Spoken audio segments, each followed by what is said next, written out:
எல்லாருக்கும் வணக்கம். நம்ம அழகே அழகு சீரியலில் நம்ம அழகுமதியோட வேலைக்கு தங்கராஜ் ஆப்பு வச்சிட்டாரு. நம்ம அழகுமதி இந்த வேலையை எப்படி காப்பாற்றிக்கிட்டாங்க? அழகுமதியோட கண்ணீருக்கு சுரேஷோட ஆறுதல் வீணா போயிருச்சா? இதுக்கிடையில் இந்த ராகவனும் ராஜலக்ஷ்மியும் ஒன்றா சேர்ந்து அழகுமதியையும் சுரேஷையும் நம்ம வீட்டுக்கே கூட்டிகிட்டு வந்துருங்க. தங்கராஜ் அண்ணன் வீட்டில் ஈஸ்வரி அக்கா இருக்காங்க. அப்புறம் அங்கே பிரச்சனை வந்துச்சுன்னா நம்ம மாப்பிள்ளைக்கும் நம்மளுக்கும் பிரச்சனை ஆயிரும். அழகுமதியை கூட்டிகிட்டு வந்துருங்க அப்படின்னு நம்ம பாக்கியராஜ் கிட்ட சொல்ல, பாக்கியராஜ் மட்டும் போனால் பத்தாது, அந்த இடத்துல அழகுமதியை நம்ம தான் கூட்டிகிட்டு வரணும் அப்படின்னு மலரும் பாக்கியராஜும் ஒன்றா சேர்ந்து ரேவதி வீட்டுக்கு போகிறாங்க. நம்ம பாக்கியராஜும் மலரும் நம்ம மதியை காப்பாற்றி இந்த வீட்டுக்கு கூட்டிகிட்டு வந்தால் இங்கே ராகவன் கிட்டேருந்து யார் பாதுகாக்க போகிறா? இல்லை தங்கராஜ் வீட்டிலே இருந்தால் தங்கராஜ் சுரேஷ் கூட்டணியை நம்ம மதி எப்படி எதுக்க போகிறாங்க? தங்கராஜோட திட்டத்தை உடைச்சு ராகவன் ராஜலக்ஷ்மியோட எப்படி நம்ம அழகுமதி வாழ்க்கை போராட்டத்தை ஆரம்பிக்க போகிறாங்க தெரிஞ்சுக்கிறதுக்கு முன்னாடி இந்த வீடியோக்கு ஒரு லைக் போட்டுக்கோங்க. ஸோ பார்த்தீங்கன்னா தங்கராஜ் சுரேஷை அழகுமதியோட சேர்த்து வைக்கிறேன் அப்படின்னு பிளான் போடுறதுல ஏற்கனவே ஒருக்க சுரேஷோட மண்டை உடஞ்சி போச்சு. இப்போ பார்த்தீங்கன்னா தங்கராஜ் மறுபடியும் நம்ம அழகுமதியை சுரேஷோட சேர்த்து வைக்கிறதுக்கு அவளுக்கு கையில் வேலை இருக்கிறதுனால தானே உன்னை மதிக்கவே மாட்டேங்கிறா, இந்த கர்வத்தை நம்ம ஒழிப்போம், அவள் வேலைக்கு ஆப்பு வச்சிருவோமா அப்படின்னு சுரேஷோட சேர்ந்து பிளான் போடுறாரு. இந்த பிளான் வெற்றி ஆகுமா, இல்லை நம்ம அழகுமதிக்கு இந்த பிரச்சனையிலேருந்து எப்படி ரிலீஃப் கிடைக்க போகுது தெரிஞ்சுக்கிறதுக்கு முன்னாடி இந்த வீடியோக்கு ஒரு லைக் போட்டுக்கோங்க. ஸோ பார்த்தீங்கன்னா காலையில் மண்டையில் அடிபட்டு வச்சுருக்க சுரேஷ் அப்பா அப்படின்னு மண்டையை தொட்டு தொட்டு ஒத்தடம் கொடுத்துக்கிட்டு இருக்க. இப்போ தங்கராஜோட அம்மா ஈஸ்வரி வந்துக்கிட்டு, என்னடா தலையில் நல்லா அடிபட்டிருக்கு போல, இப்படி தான் ஊரில் ஒரு பையனுக்கு தலையில் அடிபட்டு அவங்க சும்மா விட்டுட்டாங்க, கடைசியில் பார்த்தா அவனுக்கு மூளை குழம்பி போச்சு, நீயும் இதை சும்மா விட்டுறாத, போய் ஒரு ஸ்கேன் எடுத்துகிட்டு வா அப்படின்னு சொல்ல, மாமா எனக்கும் மண்டை குழம்பி போயிருமோ, டேய் அம்மா அவனை பயமுறுத்திட்டு போகிறாங்கடா, எப்போவுமே இப்படி தான் பேசுவாங்க அப்படின்னு சொல்ல சுரேஷ்க்கு பாக்கியராஜ்கிட்டேருந்து கால் வருது.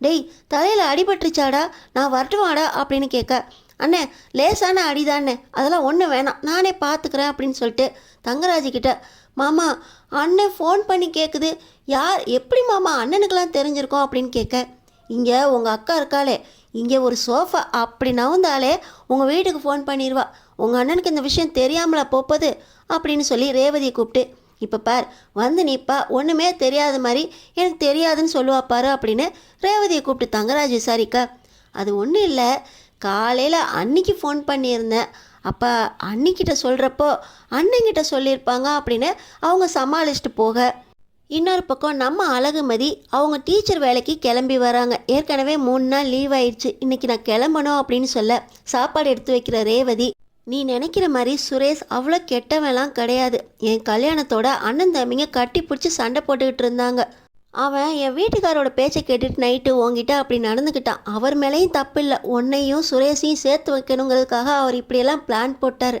நீ எதுவும் தப்பாக நினச்சிக்காத மதி, நீ அவன் கூட கொஞ்சம் பேசிப்பார், அவன் ரொம்ப நல்ல பையன்தான், நானும் அவன்கிட்ட கொஞ்சம் எடுத்து சொல்கிறேன் அப்படின்னு ரேவதி அட்வைஸ் பண்ணுறாங்க.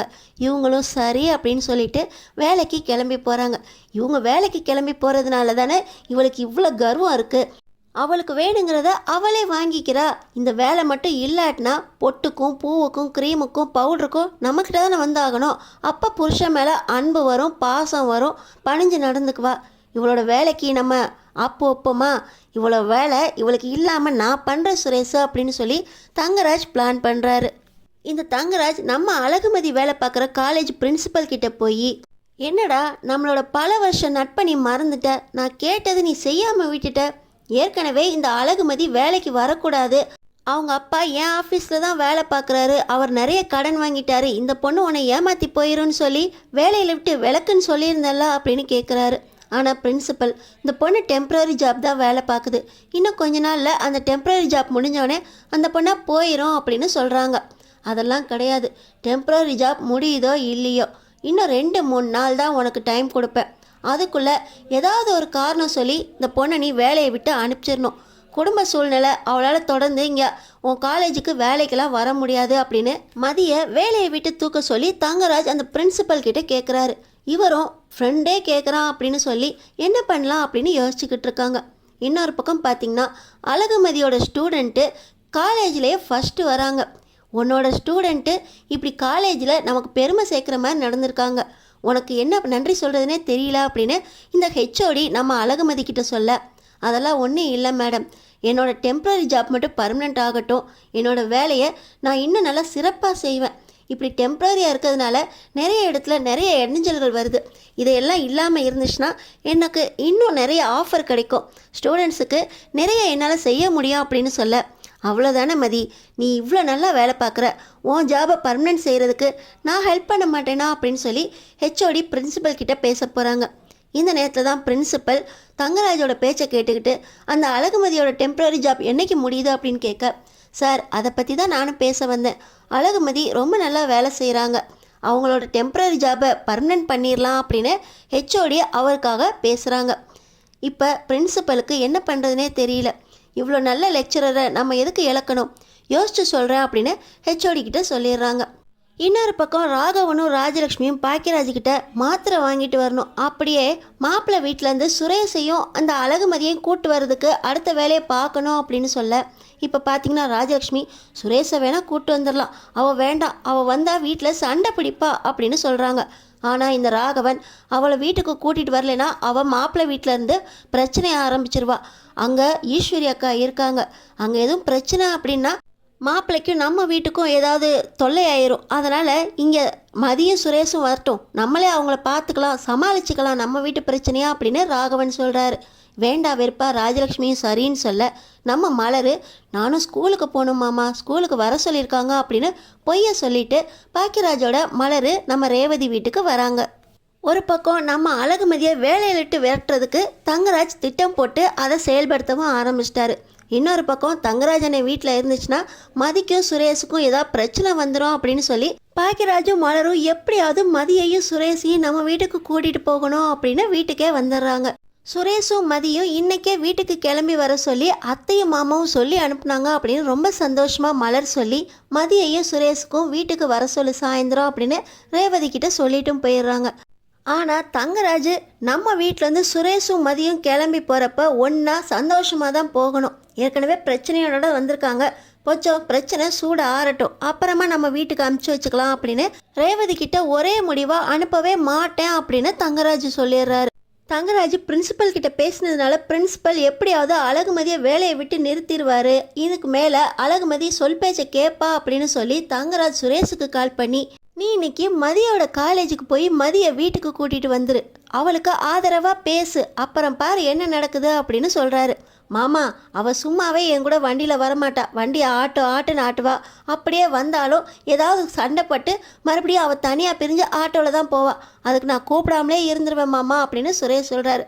டேய் மாமா எப்போவுமே உன் நல்லதுக்கு தாண்டா சொல்லுவேன், இன்னைக்கு மதி அப்படியெல்லாம் பண்ண மாட்டா, அவளுக்கு நீ அன்பாக பேசி 6 தடவை வீட்டுக்கு கூட்டிகிட்டு வா, அப்புறம் பாரு எப்படி நடக்குதுன்னு, குட்டி போட்ட பாம்பா இனிமேல் உன் காலை சுற்றி சுற்றி வருவா, எல்லாத்துக்கும் தங்கராஜ் ஏற்பாடு பண்ணிட்டேன்டா அப்படின்னு சுரேஷுக்கு கால் பண்ணுறாரு. மாமா காலையில் சொன்னாரே, அப்போ மதிக்கு வேலை போயிருச்சா, அதனால தான் அவள்கிட்ட அன்பா ஆதரவாக பேச சொல்கிறாரோ அப்படின்னு சுரேஷுக்கு மனசுக்குள்ளே சந்தோஷம். எது எப்படியோ மதியோட சண்டை வராமல் இருந்தால் சரி, அவள் நம்மளை அடங்கி நடந்தால் சரிதான் அப்படின்னு சுரேஷ் ரொம்ப சந்தோஷமாக காலேஜுக்கு போகிறாரு. அங்கே பார்த்தீங்கன்னா மதியை பார்க்கணும் அப்படின்னு சொல்லி நம்ம சுரேஷ் கேட்க, மதி மேடம் இந்நேரம் இந்த கிளாஸ் ரூமில் இருப்பாங்க, இன்னொரு 1 மணி நேரம் ஆகும் அப்படின்னு சொல்லி நம்ம சுரேஷை வெயிட் பண்ண சொல்ல, நம்ம சுரேஷ் பார்த்திங்கன்னா மதியோட கிளாஸை கொஞ்சம் போய் பார்த்துட்டு வருவோம் அப்படின்னு அவரோட இன்ஸ்பெக்டர் யூனிஃபார்மோடையே உள்ளே போகிறாரு. நம்ம மதிக்கு பிரின்சிபல் கிட்ட இருந்து கால் வருது. நம்ம மதி நேராக பிரின்சிபல் ரூமுக்கு போக, அந்த நேரத்தில் சுரேஷும் பார்த்திங்கன்னா நம்ம அழகுமதிக்காக வெளியே வெயிட் பண்ணிக்கிட்டு பார்த்த உடனே, இவர் எங்கே இங்கே வந்தார், ஏதாவது பிரச்சனையாக இருக்குமோ, காரணம் ஏதாவது பண்ணியிருப்பாங்களோ அப்படின்னு நம்ம அழகுமதி சந்தேகத்தோட பிரின்சிபலை பார்க்க போகிறாங்க. உங்கள் ஜாப் டெம்ப்ரரி ஜாபாக தானே இருக்குது, உங்கள் வேலை எப்படி இருக்குன்னு பார்த்துட்டு தான் உங்களை பர்மனெண்ட் பண்ண முடியும், இல்லை டெம்ப்ரரி டைமிங் முடிஞ்சிருச்சுன்னா நீங்கள் இந்த காலேஜை காலி பண்ணிவிட்டு கிளம்ப வேண்டியதான், வேற ஒரு ஜாபுக்கு நீங்கள் ஆஃபர் பண்ணிக்கோங்க அப்படின்னு பிரின்சிபல் சொல்கிறாரு. இந்த நேரத்தில் தான் நம்ம அழகுமதிக்கு இப்போ சுரேஷும் வந்திருக்காரு. காலையில் தங்கராஜும் சுரேஷும் ஒன்றா பேசிக்கிட்டு இருந்தாங்க. இந்த ஜாப் விஷயத்தில் இவங்க 2 பேர் ஏதாவது பண்ணியிருப்பாங்களோ அப்படின்னு நம்ம அழகுமதிக்கு சந்தேகம் வருது. டெம்ப்ரரி ஜாபை விட்டு கிளம்பி போங்க அப்படின்னோடனே நம்ம அழகுமதிக்கு கண்ணில் கண்ணீரே வந்துடுது. நம்ம அழகுமதிக்கு ஆதரவாக இந்த நேரத்தில் டிபார்ட்மெண்ட் ஹெச்ஓடி வந்துடுறாங்க. நீங்கள் என்ன சார் சொல்லிக்கிட்டு இருக்கீங்க, லெக்சரராக வேலை பார்த்துக்கிட்டு இருக்க அழகுமதியால் நம்ம ஸ்டூடெண்ட்ஸ் யூனிவர்சிட்டியிலே ஃபஸ்ட்டு வந்திருக்காங்க, நம்ம காலேஜுக்கே பெருமை, நீங்கள் கூட சொல்லிக்கிட்டு இருந்தீங்களே அந்த ப்ரொஃபஸரோட ஜாபை பர்மனன்ட் பண்ணிடலாம், அவங்களுக்கு நிறைய இன்க்ரிமெண்ட்டும் கொடுக்கணும் அப்படின்னு. அது இவங்க தான். இவங்க ஜாபை வேலையை விட்டு நீங்கள் நிறுத்த வேண்டாம், இல்லாட்டினா பசங்களுக்குள்ளே போராட்டம் வெடிக்கும். நம்ம காலேஜும் ஒரு நல்ல லெக்சரரை இழந்துரும். அதனால் கண்டிப்பாக டீச்சர்ஸ்க்கும் உங்களுக்கு ரெக்கமெண்ட் பண்ணுறோம், இந்த மாதிரி இங்கேருந்து போகவே கூடாது அப்படின்னு இந்த ஹெச்ஓடியும் பிரின்சிபல் கிட்ட கேட்க, பிரின்சிபலும் தங்கராஜ் பேச்சை கேட்குறதா இல்லை ஒரு நல்ல லெக்சரரை நம்மளோடய வச்சுக்கலாமா அப்படின்னு யோசிக்கிறாரு. இப்போ பார்த்தீங்கன்னா பிரின்சிபல், சரிம்மா உன்னை பற்றி நல்ல அபிப்பிராயம் வந்திருக்கு, ஸ்டூடெண்ட்ஸும் உன்னை பற்றி நல்லதாக சொல்லியிருக்காங்க, அதனால் உன் ஜாப் டெம்பரரிலேருந்து பர்மனெண்ட் ஆகிறதுக்கான ஆர்டரை கூடிய சீக்கிரமே கொடுத்துட்றேன் அப்படின்னு சொல்லி பிரின்சிபலும் ரொம்ப சந்தோஷமான செய்தியை சொல்ல நம்ம அழகுமதி ஆனந்த கண்ணீரோட வெளியே வராங்க. பார்த்தீங்கன்னா சுரேஷுக்கு இவ என்ன அழுதுகிட்டே வரா, மாமா சொன்ன மாதிரி இவ வேலைக்கு ஆப்பு கிடச்சிருச்சோ அப்படின்னு சொல்லி இப்போ நம்ம அழகுமதி கிட்ட, நீ கவலைப்படாத அழகுமதி, எல்லாத்தையும் இனிமே நான் பார்த்துக்கிறேன், மாமா இருக்காரு, நீ எதை பற்றி யோசிக்காதா அப்படின்னு மறுபடியும் நம்ம அழகுமதியோட கையை பிடிக்க போக, அழகுமதி நம்ம சுரேஷை எங்கே வச்சு என்ன பண்ணிக்கிட்டு இருக்கீங்க, இது காலேஜ், இங்கே கூட இப்படி நடந்துக்கணுமா, ஏற்கனவே ஒரு தடவை வாங்கினது பத்தாதா அப்படின்னு ரொம்ப கோபமாக கத்த, நீ ரொம்ப சோகமாக இருக்கேன், யார் சொன்னா நான் சோகமாக இருக்கேன் அப்படின்னு, என் ஜாப் பர்மனெண்ட் ஆயிடுச்சு, லெக்சரர்லேருந்து ப்ரொஃபஸராக நான் ப்ரமோஷன் வாங்கியிருக்கேன், அதில் ஆனந்த கண்ணீர் தான் இது அப்படின்னு சொல்லி நம்ம அழகுமதி ரொம்ப சந்தோஷமாக சுரேஷ் கிட்ட சொல்ல, போச்சுடா இவளுக்கு ப்ரமோஷன் வேறு கிடச்சிருச்சா, டெம்ப்ரரி ஜாப் பர்மனெண்ட் ஆயிருச்சா, இதுக்கு தான் மாமா என்ன இவளை போய் வீட்டுக்கு கூட்டிகிட்டு வாடான்னு சொன்னாரா, மாமா என்ன மாமா பண்ணி வச்சுருக்கீங்க அப்படின்னு ரொம்ப சோகமாக இவர் மாற, தங்கராஜோட பிளான் பேக் ஃபயர் ஆனது யாருக்கெல்லாம் பிடிச்சிருக்கோ நம்ம சேனலை சப்ஸ்கிரைப் பண்ணி தொடர்ந்து அடுத்தடுத்து என்ன நடக்க போகுதுன்னு பாருங்கள்.